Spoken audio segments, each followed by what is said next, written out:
여러분 뵙게 돼서 반갑습니다. 먼저 질문 하나 드리겠습니다. 어두운 것이 좋아요? 밝은 것이 좋아요? 밝은 것이 좋죠. 물론 자연적인 어두움은 필요할 때도 있습니다. 그러나 영적인 어둠은 다릅니다. 그것은 무지와 공포와 혼돈을 의미합니다. 사람의 인상도 어두운 것보다는 밝은 것이 훨씬 좋습니다. 성격도 밝은 것이 좋습니다. 그런 사람과 가까이 하면 자기도 밝고 쾌활한 사람이 됩니다. 어둡고 침울하고 매사에 부정적인 사람을 가까이 하면 자기도 부정적인 사람이 됩니다. 비슷한 질문 하나 드리겠습니다. 여러분, 차가운 것이 좋아요? 따뜻한 것이 좋아요?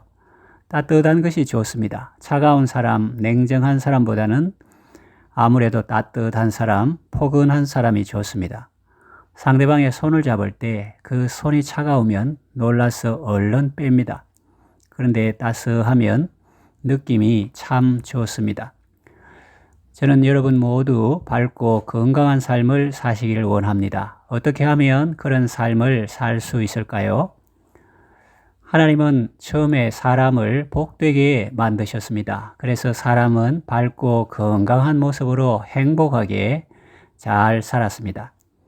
그런데 어느 순간 사람은 욕심 때문에 죄를 짓게 되었습니다. 하나님의 말씀에 불순종하게 되었습니다. 그때부터 인간 세상에는 고통과 비참과 죽음이 들어오게 되었습니다. 왜요? 죄의 값은 사망이기 때문입니다. 이것은 단순히 죽는다는 의미 이상입니다. 살아서는 평생 죄책감과 열등감과 불안감과 두려움에 시달리며 지옥 같은 삶을 살고 죽어서는 영원한 형벌을 받게 된다는 의미입니다. 죄의 문제는 생각보다 심각합니다. 모든 사람이 죄 때문에 하나님의 영광에 이르지 못합니다. 죄는 지우개로 지울 수 없습니다. 빨래한다고 씻어지는 것도 아닙니다. 어떤 사람은 이렇게 말할지도 모릅니다. 나는 그런 것에 관심 없어요. 죄고 구원이고 관심 없어요. 그저 잘 살면 되는 것 아닙니까? 여러분, 과연 그럴까요? 타이타닉 호를 생각해 보세요. 그 배는 그 당시 기술로는 최고로 안전하게 설계된 배였습니다. 그 배가 침몰할 것이라고는 아무도 생각하지 못했습니다. 그래서 사람들은 안심했고 방심했습니다. 또 교만했습니다. 통신 정보를 무시하고 위험 지역을 항해하다가 빙산에 부딪혔습니다. 침몰하는 배에 타고 있는 사람에게 가장 중요한 것은 무엇일까요? 저녁 식사를 잘 하는 것일까요? 아름다운 사람과 함께 멋진 춤을 추는 것일까요? 돈을 많이 버는 것일까요? 아닐 것입니다. 침몰하는 배에 타고 있는 사람에게 가장 중요한 것은 그 배에서 구조되는 것입니다. 자녀가 공부를 잘 한다고요? 좋은 일입니다. 그러나 침몰하는 배에서 그것이 무슨 의미가 있겠습니까? 영국에서 제일 큰 부자라고요? 아무 소용 없었습니다. 미국에 부동산이 많다고요? 그것도 소용이 없었습니다. 타이타닉은 대서양을 건너지 못했습니다. 죄인이 처한 운명도 그와 같습니다. 얼굴이 예쁘다고요? 얼굴 예쁜 죄인일 뿐입니다. 재벌이라고요? 돈 많은 죄인일 뿐입니다. 공부를 잘하고 성적이 우수하다고요? 똑똑한 죄인일 뿐입니다. 그들에게 정말 필요하고 중요한 것은 죄 사함받고 구원받는 것입니다. 한 번 죽는 것은 사람에게 정하신 것이고 그 후에는 심판이 있습니다. 또 잠깐 후면 오시리가 오시리니 지체하지 않으시리라는 말씀도 있습니다. 우리를 이 세상에 보내신 하나님 앞에 각자 서게 될 날이 곧 다가온다는 의미입니다. 세월이 손살같이 빠르게 지나 쾌락이 끝이 나고 사망의 그늘이 너와 내 앞에 둘리며 가릴 때 여러분은 누구를 의지하고 무엇을 의지하시겠습니까? 죄가 이렇게 심각한데 사람은 여기에 대해 의외로 무관심합니다. 혹 관심을 가지고 그 문제를 해결해 보려는 사람도 있었지만은 역부족이었습니다. 마창대교나 거가대교를 건설하는 것도 큰 일입니다. 큰 일이죠. 큰 공사입니다. 하물며 죄로 인해 하나님에게서 끊어진 인간을 하나님과 연결하는 이 다리를 놓는 것이 쉬운 일이겠습니까? 태평양 바다 건너는 다리 놓는 것보다 더 어려울 것입니다. 그래도 많은 사람이 이 다리를 놓으려고 시도했습니다. 어떤 사람은 도덕적인 행위로 신에게 도달하려고 했습니다. 또 어떤 사람은 선행이나 구제나 봉사하는 행위로 신에게 도달하려고 했습니다. 또 어떤 사람은 깊은 수양으로 신의 영역에 도달하려고 했습니다. 그러나 그 다리들은 불완전했고 맞은편 언덕에 도달하기에는 턱없이 부족했습니다. 속된 말로 표현하면 택도 없었습니다. 왜 그럴까요? 성경에 보면 이런 말씀이 있습니다. 우리의 의는 다 더러운 옷과 같다. 그렇습니다.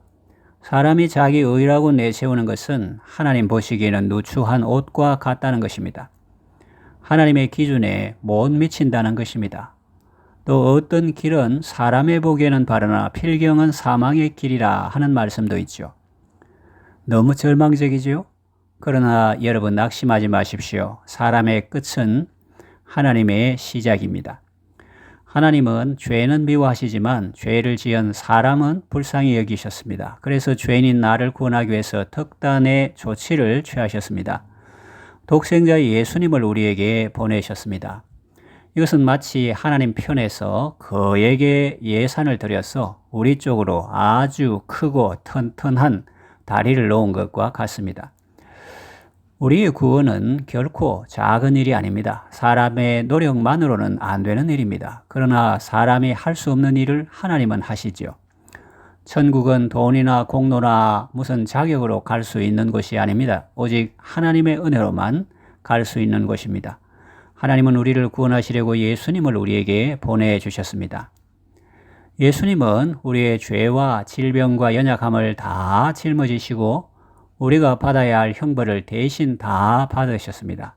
죄의 대가를 다 치르셨습니다. 그래서 예수님을 믿고 의지하는 사람은 자기 죄값을 별도로 다시 치르지 않아도 되고 하나님의 심판을 통과하게 되는 것입니다. 예수님은 이렇게 말씀하셨습니다. 내가 곧 그 길이요 그 진리요 그 생명이니 나로 말미암지 않고는 아버지께로 올 자가 없다. 그렇습니다. 예수님은 우리가 아버지께로 갈 유일한 길이요 우리를 하늘나라와 연결하는 시원한 고속도로와 같은 분입니다. 예수님은 자신의 죽음으로 우리의 죽음 문제를 해결해 주셨습니다. 하나님은 예수님을 죽은 자 가운데에서 다시 살리셨습니다. 이것을 부활이라고 합니다. 하나님은 예수님에게 하늘과 땅의 모든 권세를 주시고 심판하는 권세도 주셨습니다. 하늘과 땅의 모든 권세를 가진 예수님은 지금도 성령으로 우리와 함께 하시며 그 권세와 그 능력으로 우리를 도와주십니다. 어둠을 물리치려면 어떻게 해야 할까요? 큰 소리로 명령하면 떠날까요? 천만의 말씀입니다. 몽둥이를 휘두르면 물러갈까요? 천만의 말씀입니다. 그러면 어떻게 하면 될까요? 불을 켜면 됩니다. 빛이 오면 됩니다. 빛이 오면 어둠은 자동으로 물러갑니다. 사망 권세를 이기려면 어떻게 해야 합니까? 생명이신 예수님을 영접해야 합니다. 예수님을 영접하면 따스하고 포근한 사람이 되고 밝고 건강한 삶을 살게 됩니다. 이것은 정말 신기하고 놀라운 일입니다. 사람들은 고대로부터 생명에 대한 갈망이 있었습니다. 중국의 진시황은 안 죽고 영원히 살고 싶어서 불로초를 구하려고 사신을 동방에 보냈고 수원이 생명 주는 줄을 알고 조금씩 마시다가 결국은 수원 중독으로 죽었습니다. 액체 상태의 금속인 수은은 당시 사람들에게 신비한 물질로 보였고 진시황은 그것이 자기 생명에 도움이 될 줄 알았지만 사실은 독이 되었던 것입니다. 그는 죽어서도 권세를 유지하려고 지하에 큰 무덤을 파고 병마용 갱도 만들었습니다.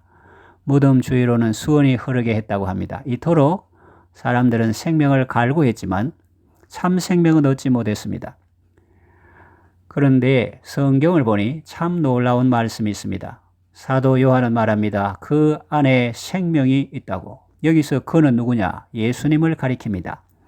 예수님 안에 생명이 있다는 말씀입니다. 서울대 물리학과 교수로 지냈던 한 분은 이렇게 말했습니다. 차가움이란 존재하지 않습니다. 그것은 열의 부재일 뿐입니다. 여러분, 그런 것 같지 않습니까? 어둠도 마찬가지 아닐까요? 어둠은 실제하는 것이 아니다. 그것은 빛의 부재일 뿐이다. 라고 말할 수 있겠죠. 죽음에 대해서도 마찬가지로 말할 수 있을 것 같습니다. 죽음은 실제하는 것이 아니다. 그것은 생명의 부재일 뿐이다. 생명이 가득하면 죽음이 발붙이지 못합니다. 사랑과 기쁨이 가득한 곳에는 불안과 절망이 설 자리가 없습니다. 그곳이 어디냐? 그곳은 빛과 사랑이 언제나 넘치옵니다. 그곳은 바로 천국이죠.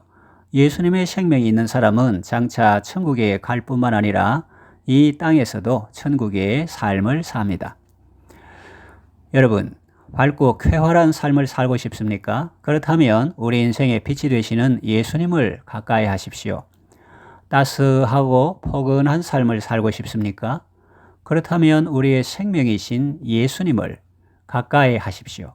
예수님을 여러분의 주와 구주로 영접하십시오. 그러면 여러분의 영혼이 먼저 따뜻해지고 생기를 얻을 것이고 여러분의 속 사람도 따뜻해질 것이고 여러분의 겉사람도 따뜻해질 것입니다. 누구든지 예수님을 믿는 사람은 멸망하지 않고 영원한 생명을 얻습니다. 구슬이 서말이라도 꿰어야 보배입니다. 부뚜막에 소금도 넣어야 짜죠. 아무리 좋은 생명의 주 예수님이라도 내 마음에 영접해야 구원을 받습니다. 예수님을 모시고 영원한 생명의 삶을 살기 원하시는 분은 지금 저를 따라서 함께 기도하시기를 바랍니다. 진심으로 기도하시면 구원을 받습니다. 하나님 아버지, 저는 죄인입니다. 죄 때문에 멸망할 수밖에 없습니다. 하나님이 저를 사랑하시고 저를 구원하시려고 독생자 예수님을 보내주셨습니다. 예수님은 저의 죄를 짊어지고 저를 대신하여 죽으셨습니다. 그리고 사흘 만에 다시 살아나셨고 지금도 성령으로 우리와 함께 하십니다. 지금 저의 마음 문을 활짝 열고 예수님을 저의 주와 구주로 영접합니다. 천국 갈 때까지 인도하시고 이 땅에서도 매일 천국의 삶을 살게 하소서. 예수님의 이름으로 기도합니다. 아멘. 예수를 믿는 여러분들은 이제 하나님의 자녀가 되었습니다. 매일 하나님께서 주시는 은혜와 사랑 속에서 기쁘고 행복한 삶을 사시기 바랍니다. 예수님에 대해 더 잘 알기를 원하시는 분은 매주 교회에 나오시면 저희가 친절히 안내해 드리겠습니다.